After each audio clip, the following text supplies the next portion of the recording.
Bonjour, nous avons terminé notre première séquence par la conclusion que l'information génétique est située au niveau du noyau. Aujourd'hui, on va essayer de répondre à la deuxième question.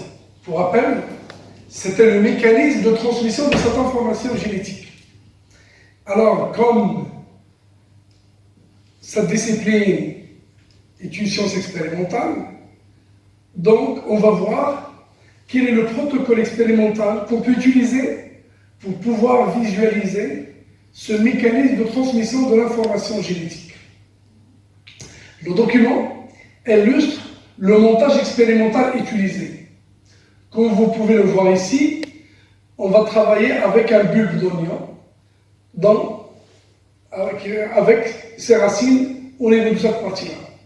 Pourquoi on a choisi les racines? La réponse, pour ce genre d'étude, il faut voir une partie de l'être vivant qui est en pleine croissance, là où il y a de la multiplication.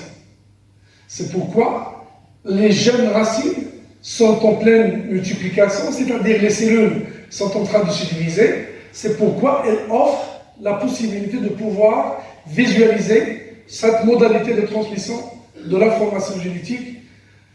Très bien.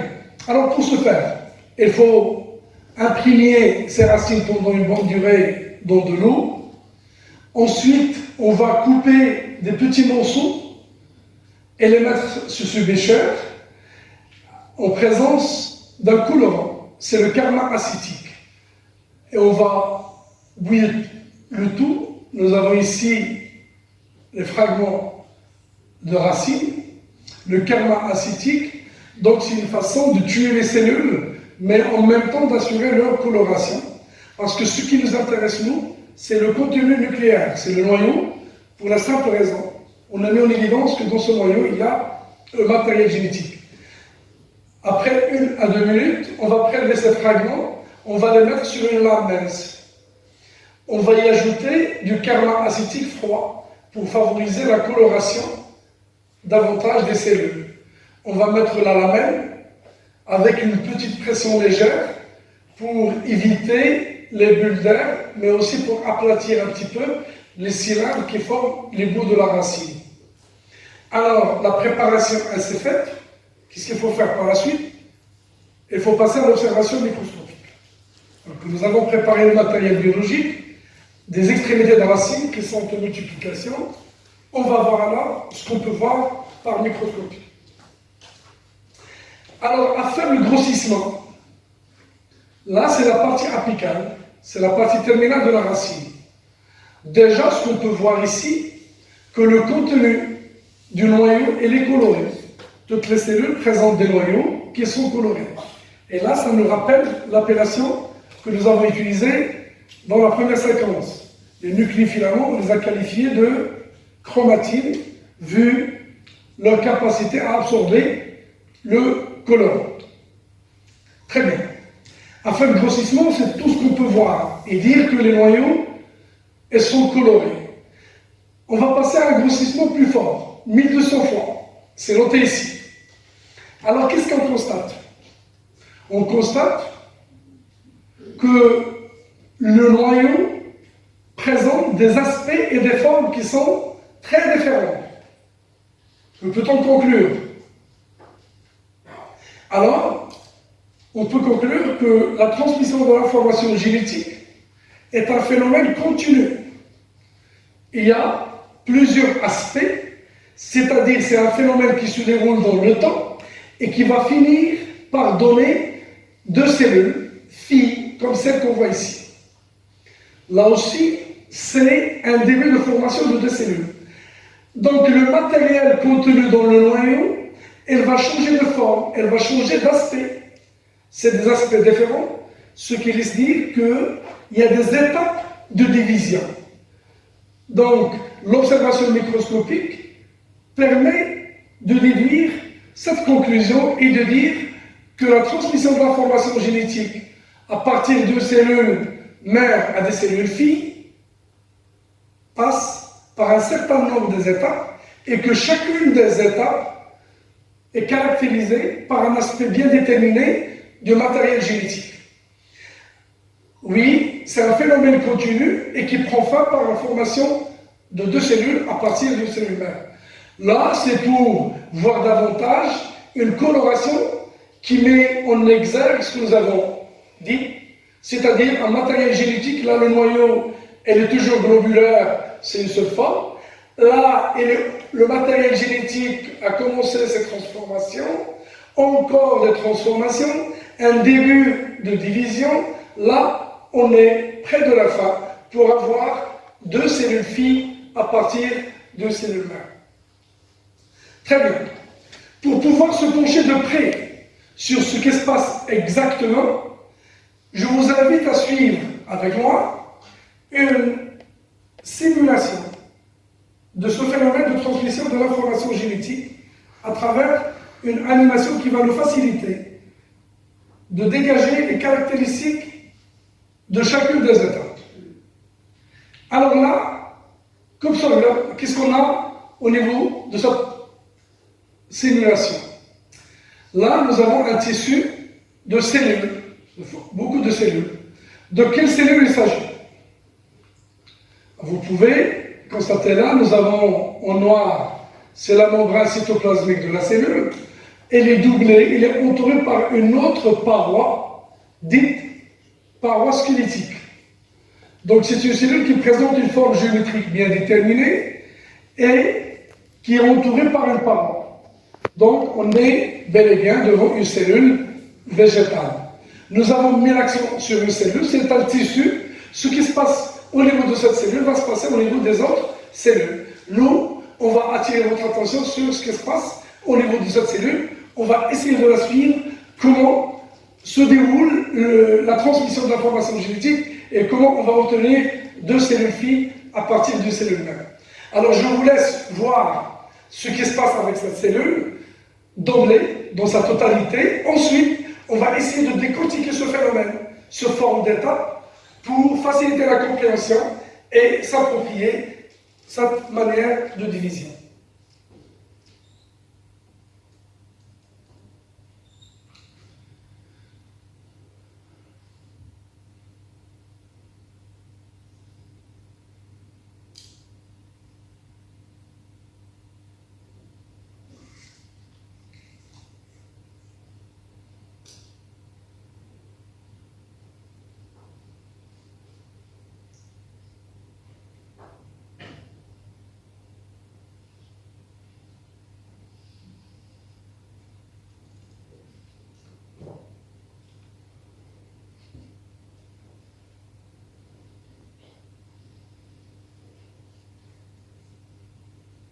Très bien. Alors, tout le monde a constaté qu'on est parti de cellules à deux cellules. La cellule de départ, on va la qualifier de cellule mère. C'est elle qui va subir l'ensemble des étapes et des transformations que vous avez suivies pour finir par l'obtention de deux cellules filles qui sont identiques entre elles et identiques à la cellule mère. Et bien évidemment, elles sont plus petites que la cellule mère, c'est tout à fait normal. Elles vont augmenter leur taille par la suite. Alors, là, en gros, c'est ça la transmission. Une cellule va donner deux cellules. Et bien sûr, à travers un certain nombre de modifications qui ont touché le noyau. On va se pencher maintenant sur chacune des étapes et essayer de détecter à chaque fois les caractéristiques de chacune des étapes. Commençons par la première étape. Alors, on va reprendre. Essayer de voir et de lire quelles sont les transformations qu'on peut mettre en évidence. Je vais reprendre. Alors, est-ce que tout le monde... Le matériel génétique, ce sont les filaments dont on parlait avant. C'était de la chromatine. Elle a changé d'aspect. Dans le sens, c'est plus visible. Donc, il y a eu un enroulement, une condensation de la chromatine. Je répète pour que tout le monde puisse voir, il y avait des filaments qui sont en cours de condensation et d'enroulement. C'est une spiralisation pour prendre un aspect visible. Ensuite, il y a l'apparition de ces fibres-là qui n'étaient pas là au départ. Là, c'est une deuxième transformation. Je reprends suivi, là c'est la membrane nucléaire. Constatez, elle disparaît cette membrane nucléaire. Et donc au moins, grâce à cette simulation, on peut énumérer trois variations, trois modifications majeures. À savoir, le matériel génétique qui était des nucléofilaments, elle devient condensée. Cette forme condensée, ça s'appelle chromosome. Et puis, il y a apparition d'un certain nombre de fibres qui constituent une forme bien déterminée. C'est un fuseau. Cette forme-là, géométrique, ça s'appelle un fuseau. C'est un fuseau qui comporte deux types de fibres. Des fibres qui ne portent rien, on les qualifie de fibres polaires, et des fibres sur lesquelles sont greffés les chromosomes, c'est des fibres chromosomiques. Et le tout, ça constitue un fuseau de division, ou bien appelé aussi un fuseau achromatique. Pourquoi achromatique? Le A ici est un A privatif, c'est-à-dire si la chromatine ou bien les filaments sont capables d'absorber le colorant, les fibres là sont incapables de le faire, et c'est pourquoi on parle d'un fuseau achromatique. Alors, récap. Dans cette première phase, qu'on va qualifier comment? C'est la première. Donc, c'est une prophase. C'est une première phase, donc c'est la prophase. Il n'y a plus de membrane nucléaire, elle a disparu. Les nucléofilaments, appelés chromatines, se sont transformés en chromosomes, plus visibles, très condensés. Et formation d'un fuseau, appelé fuseau métotique, fuseau de division, ou encore fuseau achromatique, pour dire la même chose. Donc on peut garder trois caractéristiques majeures pour cette première étape. Alors là, c'était des filaments trop fins qui sont capables d'absorber la couleur, c'est de la chromatine qui s'est transformée progressivement pour donner, voilà, on va suivre l'orange, c'est un chromosome. Chaque chromosome, il est constitué de deux parties. Chacune des deux parties s'appelle chromatide, avec un centromère, un point qui le relie à ce niveau-là. Chaque chromosome compte deux chromatides réunies grâce à un centromère. Donc c'est important d'avoir ça en tête pour comprendre la suite. Donc la chromatide se transforme en chromosome. Comment? Mécaniquement, grâce à un processus de condensation et d'enroulement. Et chaque chromosome compte deux chromatides réunies au niveau d'un centromère. Là, c'est pour la première phase de division. N'oubliez pas qu'on est en train de voir le mécanisme de transmission de l'information génétique. Allons voir l'étape suivante. Qu'est-ce qui va se passer par la suite?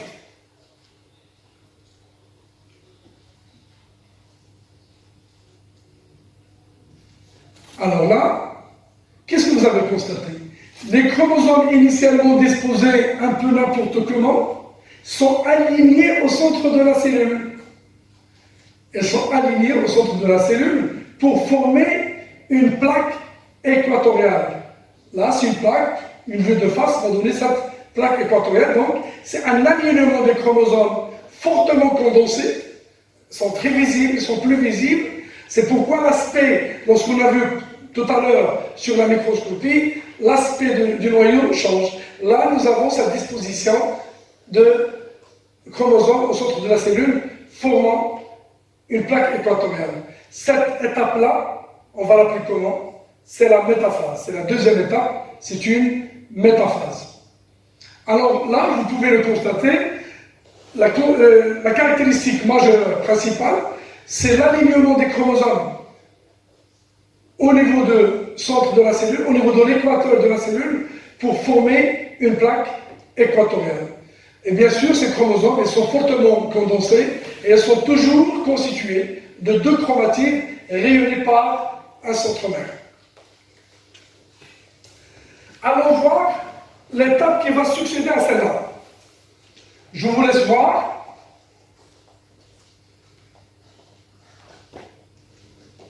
Très bien. Alors, qu'est-ce que vous avez constaté? Quelles sont les caractéristiques majeures de cette étape? Vous pouvez déjà constater que les chromosomes ne sont plus formés de deux chromatides. Est-ce que vous vous rappelez de l'appellation du point qui réunissait les deux chromatides? C'était le centromère. Donc là, on a assisté à un clivage du centromère. Et donc les chromatides oranges qui forment un seul chromosome se sont séparées. Et chacune a migré vers un pôle. La même chose pour le chromosome représenté ici au jaune. Le bleu clair et le bleu foncé. Donc, ce qu'il faut retenir, c'est lors de cette étape-là, on assiste à une fissuration, à un clivage, c'est une cassure. La cassure, elle va tenir au niveau du centromère. Je répète à chaque fois, pour que vous puissiez voir le clivage qui se passe au niveau du point d'attache qui réunit les deux chromatides pour assister ensuite à une migration polaire, à une ascension polaire. Et là, on va comprendre parfaitement à quoi sert le fuseau chromatique qui s'est formé lors de la première étape. Là, comme on appelait ça tout à l'heure, c'est une fibre polaire. Celle-là qui porte les chromosomes, c'est une fibre chromosomique. Alors, pour permettre ce clivage, il doit y avoir une restriction, une contraction des fibres chromosomiques et un allongement des fibres polaires. C'est pourquoi on parle d'une étape dite anaphase. C'est ce mouvement des deux fibres qui va permettre le clivage, la fissuration du centromère. Est-ce que vous avez bien saisi? Je répète. Alors, la contraction des fibres chromosomiques et l'étirement des fibres polaires assurent le clivage du centromère pour permettre ensuite la migration. Et donc, au niveau de chaque pôle, on trouve une chromatide de chaque chromosome. Et là, on a gardé le nombre. Au départ, lors de la métaphase, on a vu qu'il y avait 4 chromosomes alignés au centre. Maintenant, nous avons 4 chromatides dans un pôle et les 4 chromatides dans l'autre pôle. On parle d'une ascension polaire. On parle d'une migration vers les pôles. Très bien. Alors, l'étape suivante, je vous laisse voir pour interagir avec cette simulation. Je vais répéter. Alors, qu'est-ce que vous allez constater?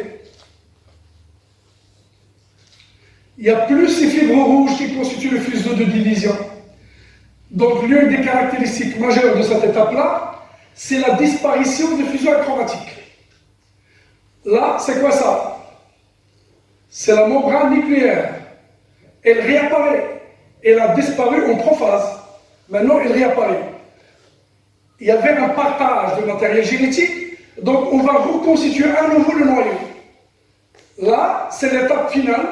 Le matériel génétique, il n'est plus condensé. Donc, il devient décondensé. Vous pouvez le constater. On est passé de la chromatine au chromosome. Là, c'est l'inverse. Les chromosomes se sont transformés en chromatine. Alors, récapitulons les caractéristiques de cette étape-là. Là, je répète pour que vous puissiez suivre, on assiste à une décondensation du matériel génétique, à une réapparition dans l'enveloppe nucléaire, formation de 2 noyaux au sein de la même cellule. Un noyau dans un pôle et l'autre noyau dans l'autre pôle. Les fibres qui constituent le fuseau ont disparu. Les chromosomes se sont décondensés et la membrane nucléaire, elle réapparaît. Pour vous faciliter la mémoire, les caractéristiques de cette étape finale, dite télophase, sont exactement l'inverse de ce que nous avons dit lors de la prophase. Lors de la prophase, pour rappel, il y a disparition de l'enveloppe nucléaire, il y a condensation, enroulement de la chromatine pour donner des chromosomes, et apparition de fusion chromatique. Lors de cette phase finale, c'est exactement l'inverse. L'enveloppe nucléaire, elle va réapparaître. Le fuseau, il a disparu. Les chromosomes, ils vont perdre leur condensation pour devenir à nouveau de la chromatine.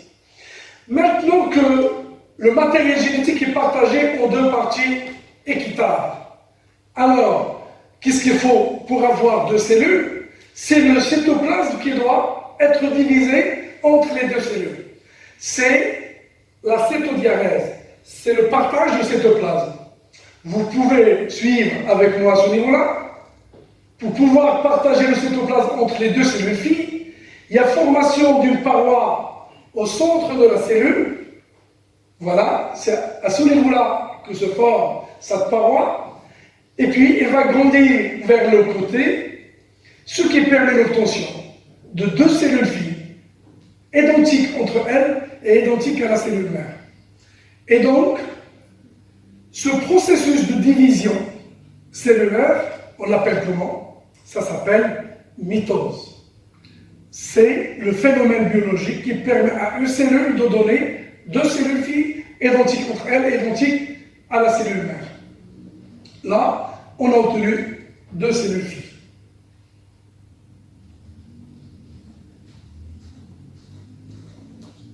Très bien. Alors, si on revient sur ces documents-là, vous pouvez voir les différentes étapes qu'on vient de voir tout à l'heure. Là, je peux choisir d'une façon aléatoire. Là, c'est une anaphase. Là, les chromosomes, ils sont alignés au milieu. C'est une métaphase. Là, nous avons le matériel génétique en cours de condensation. Le noyau a perdu sa forme globulaire. Là, c'est une prophase. Là, le noyau n'a pas encore entamé la division. Elle a gardé toujours sa forme, donc aucune des phases qu'on vient de voir. Très bien. Là, on est à la télophase. Il y a un début de formation de partage pour qu'on puisse avoir deux cellules filles à l'issue de cette division. Très bien. Alors, si on peut récapituler, le phénomène qui permet à une cellule mère de donner deux cellules filles, ça s'appelle comment? Ça s'appelle mitose. Ça se passe en combien d'étapes? Ça se passe en 4 étapes, à savoir la prophase, la métaphase, anaphase et enfin la télophase. Et au niveau de cette télophase, on obtient deux cellules, bien sûr après la cytodiarrhèse, c'est-à-dire la division du cytoplasme. Là, on va passer assez rapidement sur ce qu'on vient de dire. C'est des schémas explicatifs, c'est des observations microscopiques, mais avec un schéma qui illustre ce qu'on vient de voir. Là, on montre une enveloppe nucléaire qui va disparaître, parce que c'est la première étape, on l'appelle comment? Prophase. Le matériel génétique qui est condensé, là, la structure qui réunit les deux chromatides, c'est le centromère, centromère, centromère, et là, on a le début de formation d'un fuseau de division, ou bien le fuseau achromatique, qui comporte deux types de fibres. Donc là, c'est un schéma qui explique la prophase. Ce schéma-là, c'est pour la deuxième étape. Qu'appelle-t-on cette deuxième étape? C'est l'alignement des chromosomes au centre de la cellule. Ça forme quoi? Ça forme la métaphase. Regardez, donc les chromosomes se sont alignés au centre. Et chaque chromosome, il est constitué de quoi? Il est constitué de deux chromatides. Et chaque chromatide, les deux chromatides, elles sont réunies par un centromère. Ça, c'est la métaphase. Les chromosomes, le matériel génétique, il est fortement condensé. Donc, par la suite, on va assister à une deuxième étape, qu'appelle-t-on l'étape qui va succéder à celle-là? Après la métaphase, on aura l'anaphase. C'est-à-dire, on va assister au clivage du centromère. Voilà chose faite dans ce schéma-là. Le chromosome, son centromère a été fissuré. Il y a une migration des chromatides vers les pôles opposés de la cellule. Il y a les 4 chromatides qui vont migrer, là, 4 chromosomes, 4 chromatides, ou bien 4 chromosomes monochromatidiens. Elles vont migrer vers un pôle, et les 4 autres vont migrer vers le pôle opposé, et c'est là la phase. Dernière étape, alors, réapparition de l'enveloppe nucléaire, les chromosomes monochromatidiens, les chromatides. Chromatide, c'est un chromosome monochromatidien. Ils vont se décondenser. Le fuseau achromatique, elle a disparu, elle n'est plus là. Et là, la formation de la paroi au centre de la cellule, elle est en train de grandir vers les côtés pour finir avec l'obtention de deux cellules filles identiques entre elles et identiques à la cellule mère, après cette cytodiarrhèse qui se passe du centre vers la périphérie. C'est bien. Alors, de cette façon, on a mis en évidence la mitose de la cellule végétale. Il faut se demander, est-ce que la mitose de la cellule animale se fait de la même façon. C'est ce qu'on va essayer de voir tout à l'heure. Et de la même façon, nous avons des cellules animales en division. On peut voir que le matériel génétique, elle présente des aspects qui sont différents. Là, c'est un début de quoi? De condensation. Le noyau n'a plus sa forme arrondie, c'est la prophase. Là, le matériel génétique, il est aligné au centre de la cellule, donc c'est la métaphase. Et là, le partage du matériel génétique en deux parties, chacune a migré vers un pôle, c'est l'anaphase. Et enfin, on va obtenir deux cellules filles identiques entre elles, c'est la télophase, avec une division du cytoplasme à ce niveau. Et pour se pencher sur les similitudes et les différences entre la mitose de la cellule animale et la mitose de la cellule végétale, je vous invite à voir une autre simulation de la division de la cellule animale.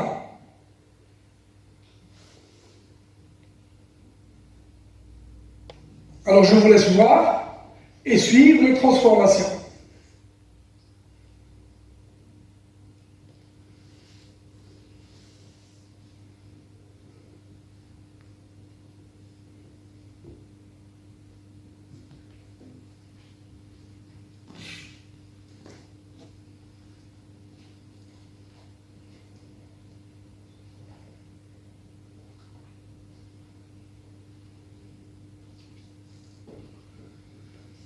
Très bien. Alors, qu'est-ce que vous avez constaté? Le phénomène est exactement le même dans toutes ces étapes, aussi bien prophase, métaphase, anaphase, télophase. Je vais reprendre assez brièvement chacune des étapes pour s'assurer qu'on a assisté effectivement chez la cellule animale des mêmes transformations. Voici la chromatine qui se transforme en chromosome, le fuseau qui se forme et l'enveloppe nucléaire qui n'est plus là. La métaphase, les chromosomes, elles vont migrer et s'aligner au centre de la cellule pour former la métaphase. Aucune différence avec la cellule végétale. L'anaphase, à nouveau, le clivage du centromère et la migration vers les pôles opposés de la cellule. Donc, aucune différence à retenir. Là, il y a quand même une différence. En plus de la réapparition de l'enveloppe nucléaire, la décondensation, la disparition de l'enveloppe nucléaire, c'est la division du cytoplasme. La façon dont le cytoplasme va se diviser va être partagée entre les deux cellules. Là, comme vous pouvez le constater, il y a un sillon. On parle d'un étranglement équatorial. Et donc, c'est une division qui se fait de l'extérieur vers l'intérieur. C'est exactement l'inverse de ce qui se passait avec la cellule végétale. Souvenez bien, rappelez bien que c'est un partage qui a commencé au centre et qui a, grâce à une paroi, qui grandit vers le côté. Maintenant, non, c'est de l'extérieur vers l'intérieur et on parle d'un étranglement équatorial. On va le visualiser davantage pour compléter, voilà, ça grandit vers le centre et pour finir par l'obtention de deux cellules. Donc déjà, nous avons une différence entre cellules animales et cellules végétales sur la façon dont le cytoplasme est divisé entre les deux cellules. Chez la cellule végétale, il y a formation de parois au centre de la cellule et qui grandit vers les côtés pour avoir deux cellules. Chez la cellule animale, il y a une sorte d'étranglement équatorial. Et si vous voulez, on peut même se demander pourquoi il y a cette différence. La différence entre la cellule animale et la cellule végétale, c'est la paroi. La paroi, elle est rigide. Donc c'est impossible d'exercer des forces de l'extérieur pour pouvoir diviser le cytoplasme. Chose qui est possible avec la cellule animale, qui est entourée uniquement par une membrane cytoplasmique, ce qui rend la possibilité d'exercer des forces centripètes possible et donc diviser le cytoplasme de l'extérieur vers l'intérieur. Très bien. Là, c'est des schémas explicatifs de ce qu'on vient de voir, donc c'est exactement les mêmes étapes et une différence qui tient à ce sillon qui se forme pour pouvoir partager le cytoplasme.